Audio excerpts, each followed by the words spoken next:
একটা রাস্তা দিয়ে নবী যায়, একটা পাথর কাঁদে। নবী বলে পাথর কাঁদো কেন? নবী সবার ভাষাই বুঝতো, বলে আমি কাঁদি আল্লাহ দোজখের মধ্যে পাথর লাগাবে, বেহেশতের মধ্যেও পাথর রাখবে, আমারে জানি কই রাখে।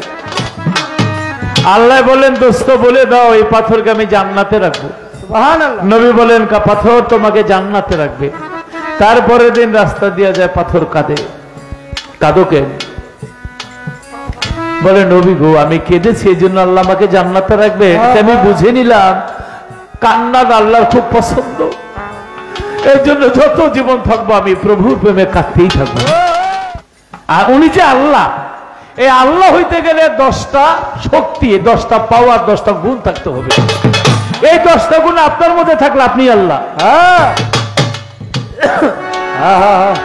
আল্লাহ আপনি হইতে পারবেন না কেন? যিনি আল্লাহ তিনি কখনো কোনোদিন মরবে না, আজীবন জিন্দা। আপনি কি আজীবন জিন্দা থাকতে পারবেন না? যিনি আল্লাহ তিনি ঘুমায় না, আপনি না ঘুমায় সারা জীবন থাকতে পারবেন?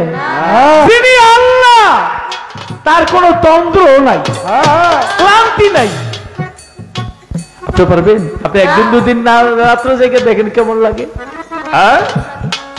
যিনি আল্লাহ তিনি তার কোনো আহার নাই, আপনি 1 বছর পরে খান, 2 বছর পরে খান, আপনার আহার খাইতে হবে না? ভারতের সাধুরা অনেক আছে একটু পানি খায় 12 বছরে 6 বছর, কিন্তু খায় তো। আর তিনি আল্লাহ তার কোনো খান, তিনি হাইউন, তিনি জিন্দা। খাজা বাবা মক্কা হইতে ইরাক কিনান, আফগানিস্তান দিয়া পাকিস্তানের পাঞ্জাব লাহোর দিল্লির পথ ধরিয়া আজমির শরীফ জয় কইরা, দিল্লি জয় কইরা দিল্লির মধ্যে কুতুবউদ্দিনকে রেখে তিনি আজমিরে চলে যায়। কিন্তু দিল্লির যে বাদশাহ আলতামাস তিনি মুরিদ হয়ে গেল কার কাছে? কুতুবউদ্দিনের কাছে। আমাদের দেশের মন্ত্রী মিনিস্টার গুলি খাজা বাবার দরবারে গিয়ে পড়ে থাকে যাতে নির্বাচনে পাস করতে পারে। ঠিক বাংলাদেশে আইয়া কয় গান বাজনা বন্ধ বন্ধ, খাজা বাবাকে দিয়ে মুতো ঠ্যাং ভেঙ্গা।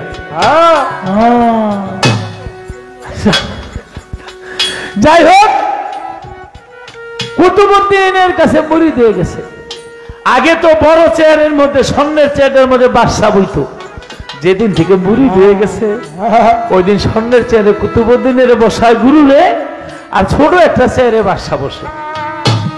যে সমাজের একটা মোল্লা টাইপের লোক, এখন একটা হিংসা, হাই হাই রে বাদশা, হ্যাঁ বয় বামে, আর ওই ফকিরের বয় বড় চেয়ারটার মধ্যে। এই ফকিরের এখানে বিদায় করতে হইব। কেমনে বিদায় করব? বাজারের এক ব্যবসা নারীরে ডাক দিয়েছে, এই তুই কি করো? কাম ব্যবসা। একটা কাজ করতে পারবি? বলে কি কাজ? কয় করতে বলে অনেকগুলি স্বর্ণ মুদ্রা দেব। কয় কত? কয় 10,000। কয় 2-4-5টা দিলে যে দেহ ব্যবসা করে, হ্যাঁ 10,000 দিলে কি না করতে পারে? কাজটা কি? বলে কাজটা হইল কালকে যখন বিচারের মাজলিস হবে, ওই ফকিরের বড় চেয়ারে বসায়, বাদশার নিচে চেয়ারে বসে ছোট চেয়ারে, তুই খালি দাঁড়ায় কবি তোর পেটে বাচ্চা আছে? কয় হ। কয় মাসের? কয় 6 মাসের। বাচ্চার বাপকে? কয় আমিও জানি না। বাদশার কাছে কবি যে আপনি যারে গুরু মানেন উনি আমার সাথে দৈহিক মেলামেশা করে 6 মাসের বাচ্চা দিয়া বিয়ার প্রলোভন দেখাইয়া এখন আমার আর বিয়া করে,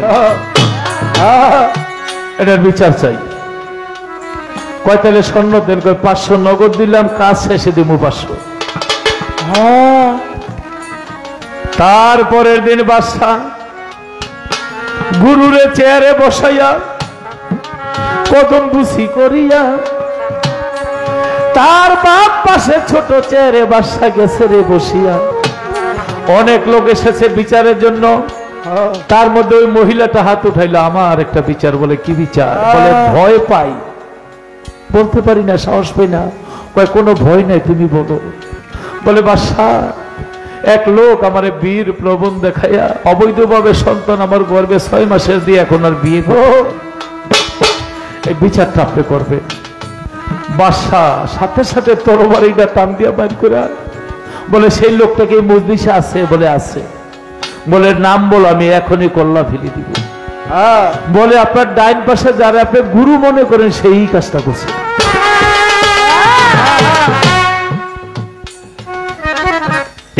কথা শুনিয়া কুতুবউদ্দিন চোখের পানি ছাড়িয়া সাথে সাথে চেহারা থেকে মাটিতে গেল রে পড়িয়া। আর কুতুবউদ্দিনের এই ঘটনা দেখে বাদশা শামসুদ্দিন আলতামাস মাটিতে গেল রে পড়িয়া। আমি কেমন কইরা গুরুর বিচার লইব ভবে করিয়া। এই বাড়ি তোমার সাক্ষী আছে? ওই সমাজের লোকগুলি তো লই গেছে লোকে করে, এই লোকগুলি আমার সাক্ষী। তাদেরকে জিজ্ঞেস করে আমার গুরু কি এই কাজ করতে পারে? তোমরা কি দেখছো? বলে আমরা দেখতাম দিনে দুপুরে রাত্রে আপনার গুরু এই মহিলার ঘরে যাইতো, গিয়া দরজা লাগায় কি করতো আমরা তার ভিতরে ঢুকে দেখি নাই। বাকি ও তো আর রইল না, বাকি রইল হায় হায় হায়। কুতুবউদ্দিনকে শিষ্য বাদশা বলে, গুরু আপনি বলেন আপনি এই কাজ করতে পারেন না? কুতুবউদ্দিন বলে আমি যে এই কাজ করতে পারি না বলবো, আমার তো কোনো সাক্ষী নাই, কেউ তো এসে বলবে না যে আমি এই কাজ করতে পারি না, আমার সাক্ষী নাই। মাথা উঠে না। তবে আমার একজন সাক্ষী আছে। বলে কে? কুতুবউদ্দিনের গুরু হইল খাজা মঈনুদ্দিন চিশতি। যে আমি আমার গুরুকে আমি পরাণ ভরে ডাকবো, গুরু সেজদা দিয়া পরে মনে সব সহ্য করা যায়, পিঠে মার সহ্য করা যায়, কিন্তু কোনো কলঙ্ক সহ্য করা যায় না। ডাকার সাথে সাথে খাজা বাবারে ডাকছে। এখান থেকে কলকাতা 400 কিলোমিটার, কলকাতা থেকে দিল্লি 1850 কিলোমিটার, দিল্লি থেকে আবার কলকাতা 450 কিলোমিটার। আমার খাজা বাবা বলে কুতুবউদ্দিন মাথা উঠাও। তো কুতুবউদ্দিনের ভক্ত বাদশা শামসুদ্দিন আলতামাস নাতি না, মাথা উঠাও নাতি, তুমি উঠাও। কুতুবউদ্দিন বলে বাবা গো, এই মুখ আমি কেমনে দেখাই? কলঙ্কের ছাপ পড়ে গেছে, আমি এই মাথা কেমনে উঠাই? খাজা বাবা বলে আমি যেহেতু এসে গেছি মাথা তো উঠাইতেই হবে। খাজা বাবা কে? তিনি 96 লক্ষ লোককে কলেমে তৈয়ব লা ইলাহা ইল্লাল্লাহ মুহাম্মাদুর রাসূলুল্লাহ পাঠ করে মুসলমান হয়েছে। সেই খাজা বাবা চলে আসছে। আর যারা মহিলারা কন্ট্যাক্ট করছিল এই 14 না গেছে গা ডরে, কারণ খাজা বাবার সম্পর্কে তারা কিছু হইলো জানে, কিন্তু 2 আনা রয়ে গেছে, যেটি ঠেনা বেশি দেই না কি হয়। খাজা বাবা বলে মাথা উঠাও। কুতুবউদ্দিন গুরুর হুকুম তো মানতে মাথা উঠাইছে। হ্যালো, এখানে একটা মাইক আছে না? এখন ভালো লাগতেছে? এখন দিছো? এখন এখন এখন লাইনটা পাইছে, ভালো লাগে? আপ ডাউন করে নাকি? আচ্ছা যাই, চলবে। মাথা উঠাইছে কুতুবউদ্দিন, তোমারও তো সাক্ষী আছে। কুতুবউদ্দিন বলে বাবা আমার সাক্ষী কে? কয় তোমার সাক্ষী গর্বের সন্তান সাক্ষী দিবে ওর বাবাকে। এই কথা কইলার কিছু থাকে? বেটির তো কাজ ছুটে গেছে গা। খাজা বাবা শাহাদাত আঙ্গুলি দিয়া গর্বটার দিকে তাকায় বলে এই গর্বের বাচ্চা তুমি সাক্ষী দাও তোমার বাবাকে। আজকে ভক্তর বিপদ দেখে গুরু 450 কিলোমিটার দূর থেকে চলে এসেছে, কিন্তু আশাটা বড় বিষয় না, বিষয়টা হলো গুরু শিষ্যের পবিত্র প্রেমে যেন কোনো কলঙ্কের দাগ না থাকে। গর্বের বাচ্চা গর্বে থাইকা বলে আসসালামু আলাইকুম, জবান খুলে গেছে আসসালামু আলাইকুম, টেপ রেকর্ডারের মতো বলতেছে হে আল্লাহর ওলি খাজা মঈনুদ্দিন চিশতি আগে সালাম আপনার পায়। আমার যে বাবা কি আমার মা নিজেও জানে না, কারণ আমার মা বাজারে পতিতাগিরি করে, কে আসে কে যায় আমার মাও জানে না। তবে আমার আল্লাহ জানাই দিছে আমার শরীরের মধ্যে একজন কষায় রক্ত প্রবাহিত হচ্ছে। আর আপনার যে ভক্ত কুতুবউদ্দিন আমার মায়ের স্বপ্ন দেখে নাই, আমার মায়ের জীবনে আপনার গুরুরে দেখে নাই। এই সাক্ষী দিলে আর কিছু থাকে? ওই বেডি কাঁপতে কাঁপতে কাঁপতে কাঁপতে জমিনের মধ্যে পড়ে গেছে খাজা বাবার পায়ের মধ্যে।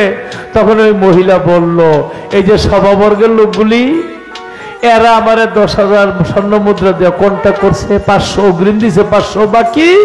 আপনার ভক্ত কুতুবউদ্দিনকে কলঙ্কের দাগ দিয়ে এখান থেকে বিদায় করার জন্য। আমরা যারা তরিকাপন্থী লোক, আমাদের কলঙ্কের শেষ নাই। আমাদের ঘরে কলঙ্ক, বাহিরে